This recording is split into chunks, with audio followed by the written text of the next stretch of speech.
नमस्कार, मैं हूं आचार्य कुलदीप पांडे।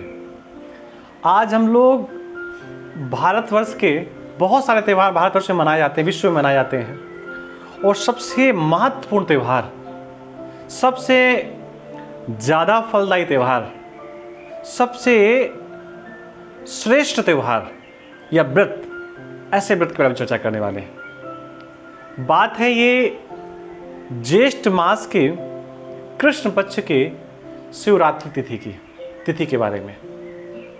इस दिन शिवरात्रि तो होती है, जो महीने की शिवरात्रि होती है, और इस तिथि को हम लोग सावित्री चतुर्दशी तिथि के नाम से भी जानते हैं। अब ये सावित्री इसमें कहाँ से आ गई, सत्यवान कहाँ से आ गए? कथा सबको विदित है। सावित्री के माता पिता ने, जब उनके पास संतान नहीं थी, उन्होंने जगदम्बा का ध्यान किया, त्रिपुर सुंदरी राजराजेश्वरी का ध्यान किया, दुर्गा माता का ध्यान किया। माँ प्रकट हो गई और माँ ने कहा सावित्री के माता पिता से, आपको क्या चाहिए? माता पिता ने कहा, हमारे संतान नहीं है और हमें संतान चाहिए। अच्छा, जगदम्बा का ध्यान किया था तो जगदम्बा ने कहा, ठीक है, आपको सुंदर सी कन्या आपके आंगन पर खेलेगी और पुत्र की भी आपको प्राप्ति होगी।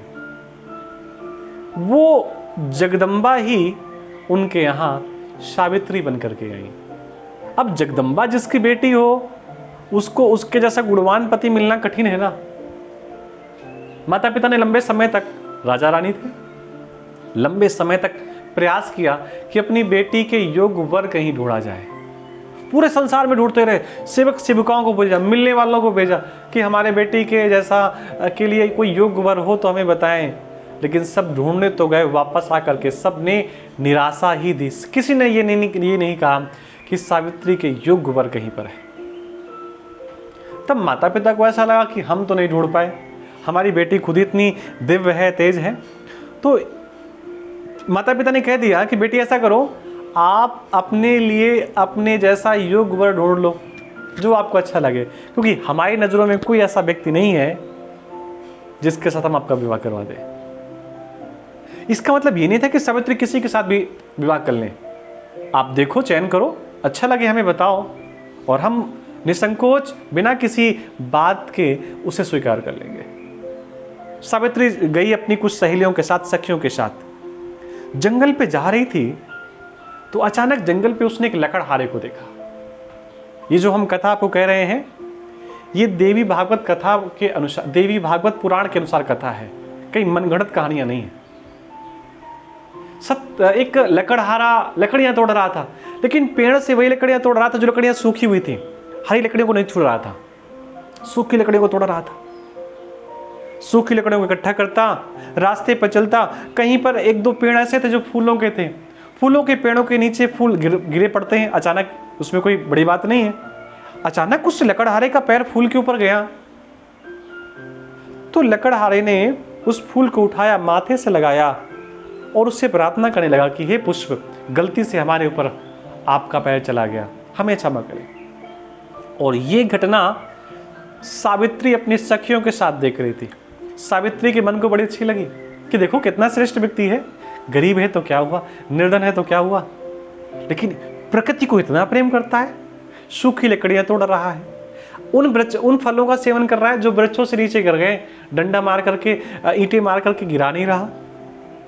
फूल को प्रणाम कर रहा है, माथे से लगा रहा है और प्रार्थना कर रहा है कि हमसे गलती हो गई। सावित्री को वो व्यक्ति भाग गया। उसी समय सावित्री ने एक गुलाब का फूल लेकर के सत्यवान के सामने खड़ी हो गई। और किसी को अगर आप एक फूल देते हैं, दो फूल देते हैं, बंच ऑफ फ्लावर, ढेर सारा गुच्छे फूल देते हैं, तो सब कुछ देने का अपना अपना एक मतलब होता है। एक फूल उसी को दिया जाता है जिसे आप बहुत प्रेम करते हैं, जिसके साथ आप विवाह बंधन में बंधना चाहते हैं, उस व्यक्ति को एक फूल देने की बात कही गई है। सत्यवान जानता था उस वक्त, उस लकड़हारे का नाम सत्यवान था।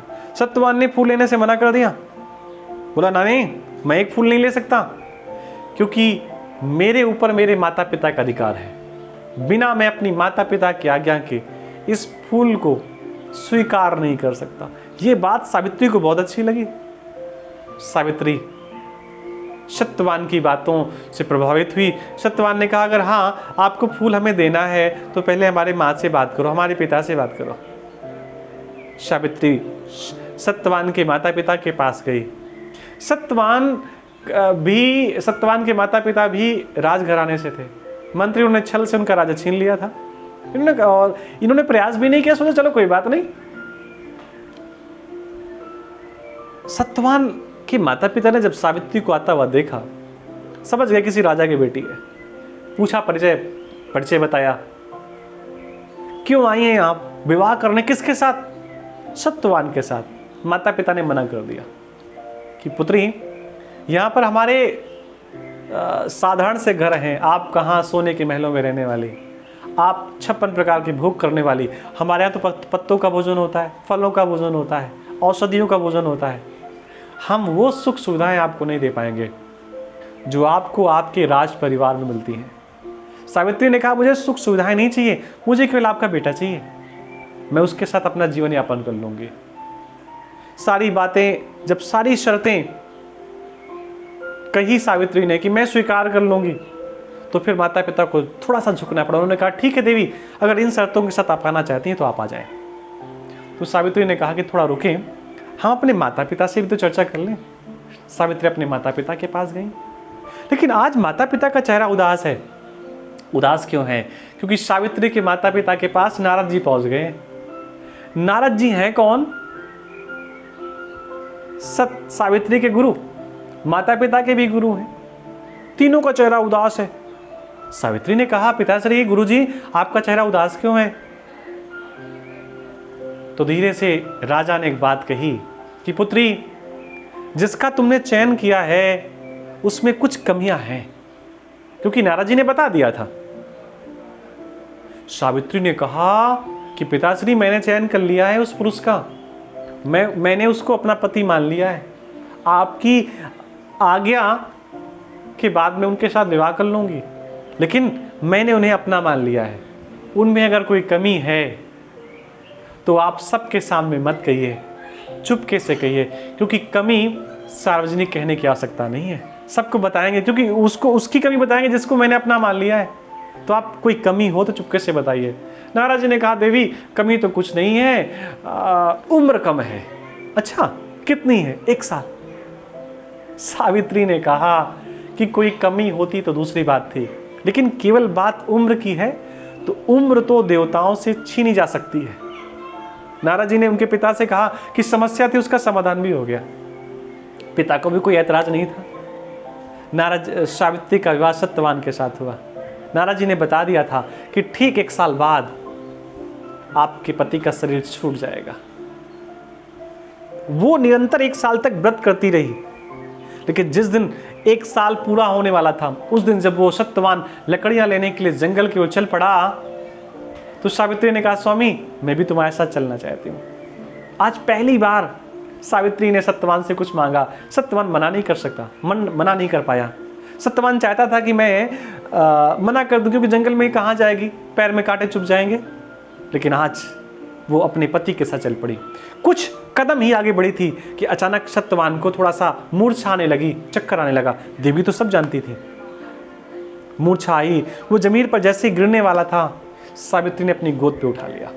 यमराज आया अपना पास लेकर के प्राण निकालने के लिए, लेकिन सावित्री इतनी पतिव्रता थी, जगदम्बा का उसने पूजन किया था, कि यमराज की हिम्मत नहीं हुई कि सत्यवान के प्राण ले सके। तब यमराज ने सावित्री से प्रार्थना किया कि देवी, हम यहाँ पर अपने कार्य को करने आए हैं, हमारे कार्य में बाधा ना बने। सावित्री ने कहा हम कहाँ बाधा बनने वाले हैं, जो कार्य है आपको करना है करिए। यमराज ने कहा आपकी गोद पे आपका पति लेटा हुआ है और मैं इसके प्राण नहीं ले सकता। मैं इसके प्राण तभी ले पाऊंगा जब इसे आप छोड़ दें, और हाँ, इसके बदले में कुछ आपको मैं दे सकता हूं। सावित्री थोड़ा दूर हट गई।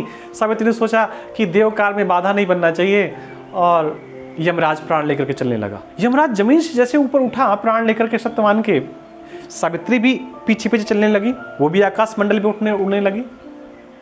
सत्यवान के प्राण जब वो यमराज लेकर के जा रहा था, तो पीछे रुंझुन रुंझुन की आवाज जब आई, तो यमराज ने पलट करके देखा तो देखा कि हाँ, ये तो पृथ्वी की नारी हमारे पीछे पीछे आ रही है।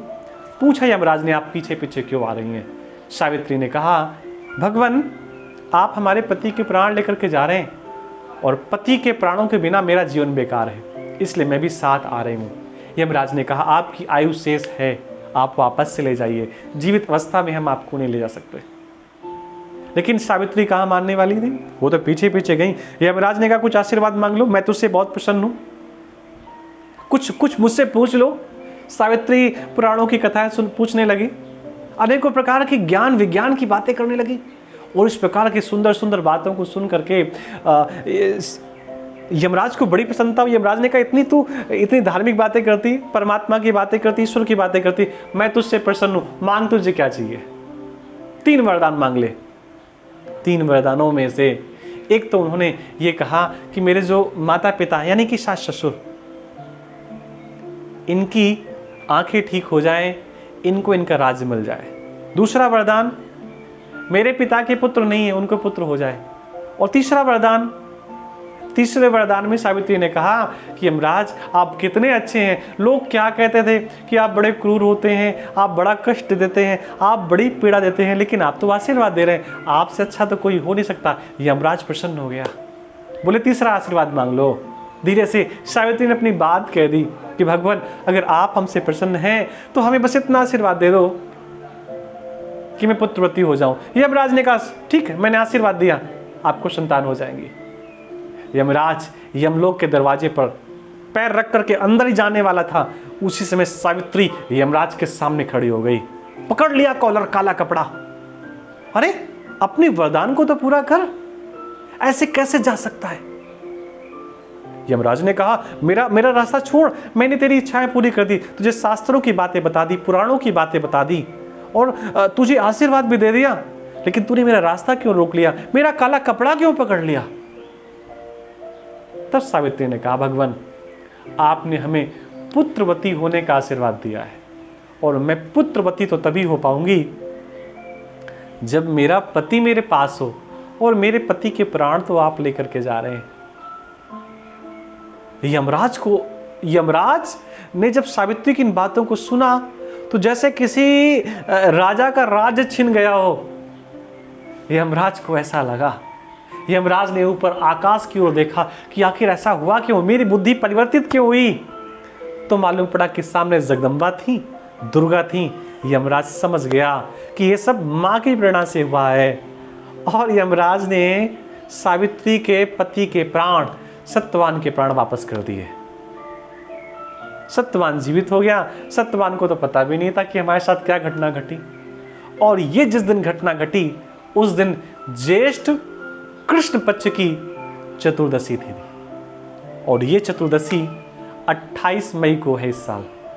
अपने पति की लंबी उम्र के लिए इस दिन हमें जगदम्बा का पूजन करना चाहिए।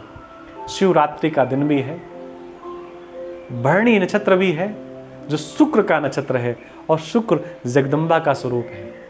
इस दिन अगर पति की लंबी आयु के लिए, पति के स्वास्थ्य के लिए, पति हमेशा प्रसन्न रहे, सुखी रहे, इसलिए हमें इस दिन सावित्री माता का ध्यान करके जगदम्बा का, दुर्गा का पूजन अवश्य करना चाहिए। निश्चित ये वीडियो आपको बड़ी अच्छी लगी होगी जानकारी, तो ये जानकारी आप दूसरों लोगों तक भी शेयर करें। लाइक करना बिल्कुल ना भूलें। कमेंट करके बताएं कि इसमें क्या आपको समझ में नहीं आया। जय जगन्नाथ लिख करके अपनी उपस्थिति दर्ज कराएं, और फिर मिलते हैं आपके साथ किसी नए वीडियो के साथ। तब तक के लिए आप सबको राम राम, नमस्कार, जय जगन्नाथ।